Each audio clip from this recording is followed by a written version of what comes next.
친절한 시사, 시원한 통찰, 노영희의 출발 새 아침, 슬기로운 인터뷰.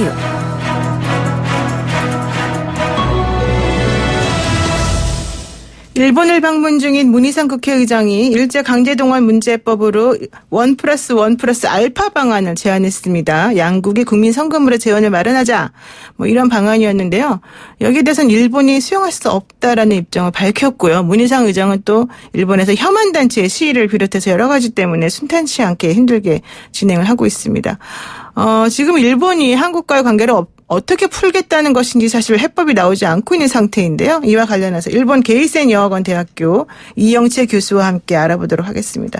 교수님 안녕하세요. 네, 안녕하세요. 문희상 의장의 일본 방문이 사실은 좀 험난했습니다. 5일날에는 와세다 대학 강연대에서 혐한 시위 때문에 좀 곤란을 겪기도 했는데요. 현지 언론은 이거를 어떻게 보고 있나요? 예, 문희상 국회의장의 방일에 대해서부터 좀 관심들이 많았고요. 네.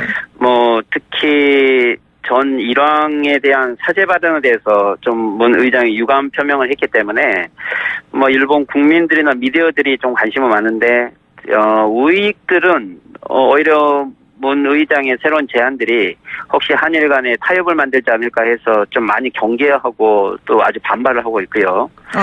그렇지만 또 워낙 문 의장의 여러 제안들이 좀 파격적이기도 하고 적극적이기도 해서 일본 각 정계나 담당자들도 이 해석을 둘러싸고 조금 많은 좀 신중론도 보이기도 하면서 관심도 있는 것 같습니다.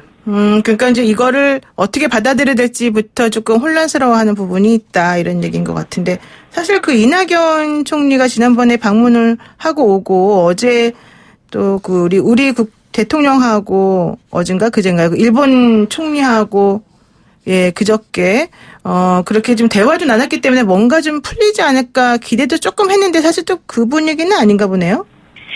그러니까 저희 한국 입장에서 보면 예를 들면 행정부에서 이낙연 총리, 네. 그리고 국회에서 문희상 의장, 그리고 대통령의 문재인 대통령까지 각 부처에서 일본에게 적극적인 새로운 자세를 보이는 거죠. 이것은 한국이 일본과 대화를 하고 또 그리고 대화로 문제를 풀 용의가 있다는 것을 보여주는 건데 전체적으로 지금 일본 상황이 그것에 대한 준비가 안 되어 있고 네. 그리고 기본적으로 이것을 받아들일 만한 자세도 되어 있지 않기 때문에 네. 실질적인 큰 성과를 내기는 어렵죠. 아마 그런데 이런 부분은 오히려 일본 내에서도 아베 정권의 좀 경직된 자세에 비판하는 목소리들도 있습니다. 네. 그렇군요. 지금 한일 관계가 꼬여있는 원인 중에 하나가 바로 강제동원 피해자 배상 문제인데요. 결과적으로 1+1+ 알파 이런 종류의 얘기는 저번에부터 계속 있어 오긴 했었단 말이에요. 근데 일본 정부가 이거를 왜 못 받아들인다고 하는 거죠? 기본적으로 일본 정부는 65년 한일 협약에서 모든 게 해결됐다라는 기본 원칙론을 강조하고 있는데요. 아마 여기서 가장 두려워하고 있는 것은 이 배상이라는 판결에 이게 법적 책임이 들어가 있기 때문에 네. 일본은 어떤 형태가 있어도 혹시 도의적 책임은 느낄지 모르지만 법적 책임에는 응할 수 없다라고 하는 게 일관된 입장인 거죠. 그리고 최근에 교도통신 보도가 좀 흥미로웠는데 네. 이 한일 정부 간의 경제교류 협력 기금을 검토하고 있다. 또 이 부분은 한국과 일본 정부 양쪽에서 일단은 부정은 하긴 했지만 내부적으로는 조금 검토에 좀 여지가 있어서 아마 수면 하에서는 검토를 하고 있는 것 같거든요. 네. 즉 이것은 한일 경제교류 협력 기금이 조금 발상으로는 조금 흥미로운 것은 한국 정부는 65년에 경제교류 협력기금으로 해결을 했고 또 한국이 65년 그 원칙을 지키고 있고 하지만 65년 당시에는 조금 미흡한 내용들이 많았기 때문에 네. 일본도 이 경제교류 협력 방식 속에 조금 더 보완할 부분에 추가적으로 지원을 하자는 거죠. 그러면은 이 65년 틀을 깨지 않고 이 배상 문제까지 함께 해결할 수 있는 하나의 그 새로운 좀 발상의 전환이기도 하죠. 근데 문희상 의장의 제안이 조금 국민 기금의 형태까지 좀 암시하는 형태였기 때문에 네. 어제 한국의 당사자들이 조금 반발하는 기자회견을 한 것은 아직까지 뭐랄까요, 국민 기금의 형태는 좀 여러 가지 오해를 불러일으킬 수 있기 때문에 좀 이 부분은 정책적 제안에서도 좀 신중해야 될 것 같고, 당사자들이 받아들이지 않는 안을 일본 정부도 검토하기는 어렵기 때문에 여러 가지 안들을 종합하는 건 좋지만 조금 체계적인 이런 제안도 필요할 것 같습니다. 그러니까 사실 좀 전에 말씀하셨지만은 이 안에 대해서 피해자 단체, 한국의 피해자 단체가 매우 분노하는 그런 그 반응을 보였단 말이에요. 그렇다면은 좀 전에 이제 이런 여러 가지 것들이 체계적으로 제한돼야 된다라는 얘기도 하셨지만, 그럼 방법이 뭐라는 건지 도대체가 좀 헷갈립니다. 사실은 일본에서도 지금 화는 내고 있지만 앞으로 어떻게 하겠다 이런 건 없는 거 아니에요? 그럼 계속 원칙론만 고수하겠다는 건가요? 네, 지금 현재 일본도 11월 22일 지소미아 종료 전에요. 네. 어쨌든 이게 미국의 압력이 있고, 또 한국도 지소미아 종료를 우리가 원해서 종료를 하는 게 아니고, 네. 일본이 최선의 자세를 보이지 않았기 때문에 이 지소미아 종료에 대해서 검토를 한 건데요. 그렇다면 일본이 진정으로 한일 간에 신뢰 회복을 하기 원한다면 네. 좀 더 적극적인 자세를 보여야 되겠죠.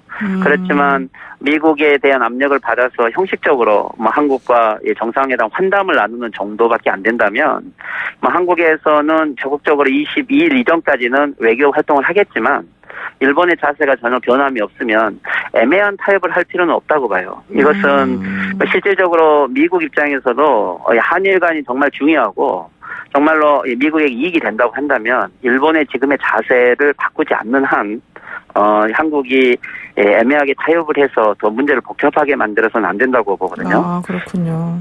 지금 근데 일본에서도 사실 기업들 같은 경우는 우리 돈 주고 좀 정리하고 싶다 이런 솔직한 좀 내심의 의사가 있다 이런 얘기도 들리고요. 또 아베 총리가 너무 강경하게 나가는 것이 좀 부담스럽다 이런 입장들도 좀 있는 걸로 얘기가 되고 있거든요. 국내 분위기는 좀 어떻습니까? 그러면? 네, 그렇죠. 일본 기업들은 실질적으로 예를 들면 신일철 일본 기업은 네. 아베 정권이 등장하기 이전에 이 배상과 관련해서 한번 지불한 경험이 있고요. 또 그리고 이 아베 정권이 등장하기 이전에는 이 당사자들과 협의한 적도 있기 때문에 실질적으로 가장 큰 문제는 아베 정권이 기업들로 하여금 일체 여기에 대한 협의를 금지시키고 있는 게 문제의 근원이죠. 그래서 그렇죠. 또 한일 의원연맹이라든지 기업들 또는 의원들, 지방자치단체들은 한일 간의 악화에 의해서 실질적으로 피해를 많이 보고 있기 때문에 지금 현재 아베 수상과 아베 수상의 관저지요. 네. 일관된 원칙론을 펴고 있는 이 강경파들의 입장에 대해서 좀 불만이 있는 거고, 그것 때문에 최근에 현재 혐한 내각으로 불리는 아베 내각에서 2명의 강요가 지금 부패 문제로 사임을 했고요. 그렇죠. 그리고 또 하기우다라고 하는 지금 문부대신이 영어 평가 문제 방식을 둘러싸고 자기 분수에 맞게 놀아라라는 이런 좀 발언을 잘못해서 예를 들면 그렇죠. 영어 평가를 앞으로는 IELTS라든지 토플 같은 민간 시험을 적용을 하겠다는 건데, 네. 이 하기우다 문부대신이 생방송에서 그럼 돈이 많은 드는 사람들 어떻게 하느냐라는 질문에 자기 분수에 맞게 하면 되지 않느냐라고 한 거죠. 이것은 교육 불평등을 조장한 거라서 네.